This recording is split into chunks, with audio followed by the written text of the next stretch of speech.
अमरपुर नाम के एक गांव में विमल हलवाई अपने 2 छोटे बच्चों और बीवी के साथ रहता है। विमल की पत्नी ज्योति भूत प्रेत जादू टोने में बहुत माना करती थी। इसका बिल्कुल विपरीत विमल इन चीजों को दकियानुसी माना करता था। रोज की तरह विमल अपने मिठाई की दुकान जाने के लिए निकलने की हड़बड़ी में होता है। मैं निकलता हूँ ज्योति, देरी हो जाएगी, दुकान भी खोलनी है मुझे।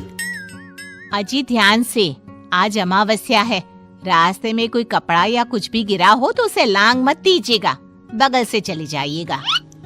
अरे ऐसे तो तुम मुझे पागल ही कर दोगी क्या? हाँ, मैं नीचे देख कर चलूं कि सामने से कोई गाड़ी घोड़ा आकर मेरे ऊपर से चला जाए? दोनों हालत में तो मेरी ही मौत है। अरे क्यों सुबह सुबह इतनी अपसुगनी बातें कह रहे हो जी? मेरे गांव में तो ऐसा आंखों के सामने होता हुआ देखा है मैंने, इसीलिए कहती हूँ। वरना मुझे क्या, पड़ोसी को तो नहीं कहना चाहती मैं, पति हैं आप मेरे, इसलिए बोल रही हूँ। विमल अपनी मिठाई की दुकान चला जाता है। दुकान पर पहले से ही ग्राहकों की लंबी लाइन लगी हुई थी। ये लो, वहाँ ज्योति अमावस्या को लेकर परेशान है और आज तो हमेशा से ज्यादा ही लंबी लाइन लगी पड़ी है। अच्छी खासी बिक्री होगी आज। विमल दुकान खोलता है।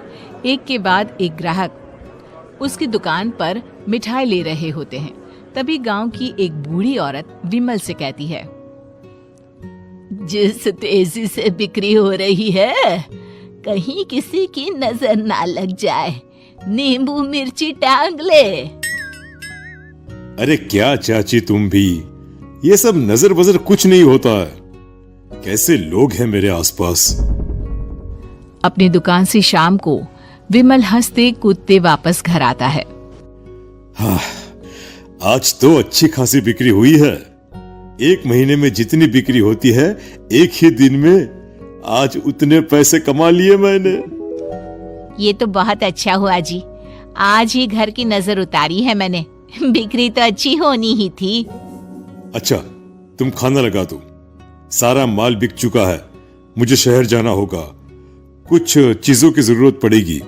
रात भर मिठाई बनाऊंगा, तब जाकर कल सुबह दुकान खोल पाऊंगा। खाना खाकर विमल शहर जाने के लिए निकल पड़ता है। सुनिए जी, ध्यान से जाइएगा। चौरस्ते पर किसी जादू टोने की चीज पर पैर मत रख दीजिएगा। हे भगवान, हद हो गई ज्योति, ये तो मैं जा रहा हूं। विमल गुस्से से शहर जाने निकल पड़ता है। रात का काला घना अंधेरा, चांद की एक भी किरण ना होने के कारण अंधेरे में कुछ भी देख पाना मुश्किल था।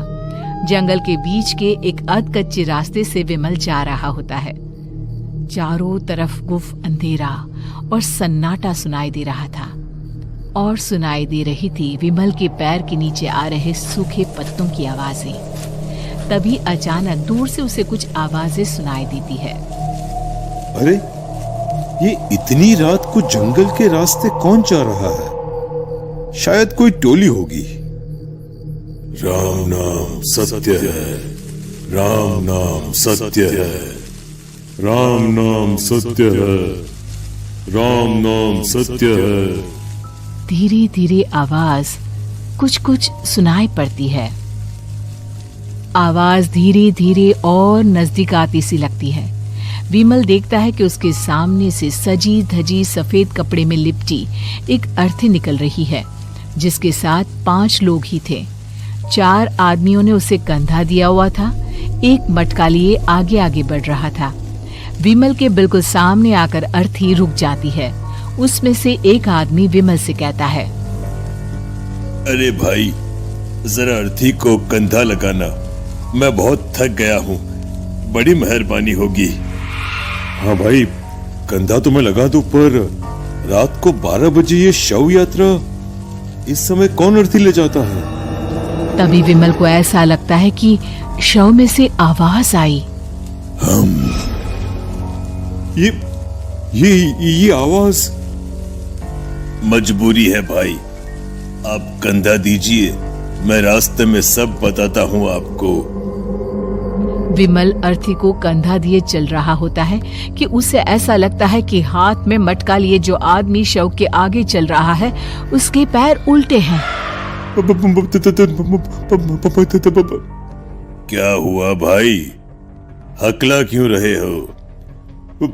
वो आपके साथी के पैर उल्टे।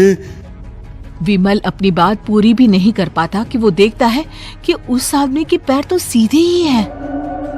अरे नहीं, कुछ नहीं, मुझे शायद वहम हुआ होगा। धीरे धीरे सब आगे बढ़ रहे होते हैं। तब विमल को अचानक लगता है मटके में से एक हाथ बाहर आ रहा है। विमल घबरा जाता है।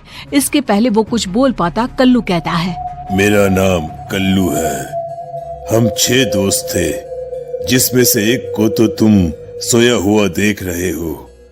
इतनी पक्की दोस्ती थी कि जैसे हम सब सगे भाई हैं। पर किस्मत का कोई क्या कर सकता है। आज से 4 साल पहले एक नदी में हम सब नहाने गए थे, जिसमें डूबकर राजेश की मौत हो गई। किसी मजबूरी के कारण हमें उसकी अर्थी को रात को ही शमशान घाट ले जाना पड़ा। हम 5 उसे ले जा रहे थे। 4 साल पहले आप 5 में मैं कुछ समझा नहीं। मंकू अपनी गर्दन पीछे घुमाकर अपनी आंखें बड़ी बड़ी कर बीमल से कहता है, अरे भाई, पूरी कहानी खत्म होने दो, फिर बीच में बोल लेना, ठीक है? तभी रास्ते में एक हादसे में अपने दोस्त के साथ हम सभी मर गए। वो सामने देखो, हमारा दोस्त। बीमल सामने देखता है। उसे दिखता है कि एक ऐसा आदमी जिसका शरीर कई जन्मों से पानी के अंदर रहने के कारण सफेद पड़ गया है। उसकी आंखें बाहर की ओर निकली हुई थी। फिर ये अर्थी किसकी है? अर्थी के साथ के लोग अर्थी को नीचे रखते हुए एक साथ बीमल की ओर देखते हुए कहते हैं, तुम खुद ही देख लो। बीमल शव पर से सफेद कपड़ा हटाता है। शव की जगह खुद को ही देखकर बीमल के होश उड़ जाते हैं। वो शव बीमल की ही थी। पलक झपकते ही बीमल उस अर्थी की जगह पर होता है। 6 के 6 दोस्त उसी तरह अर्थी को उठाकर चलने लग जाते हैं। राम नाम सत्य है। राम नाम सत्य है। राम नाम सत्य है।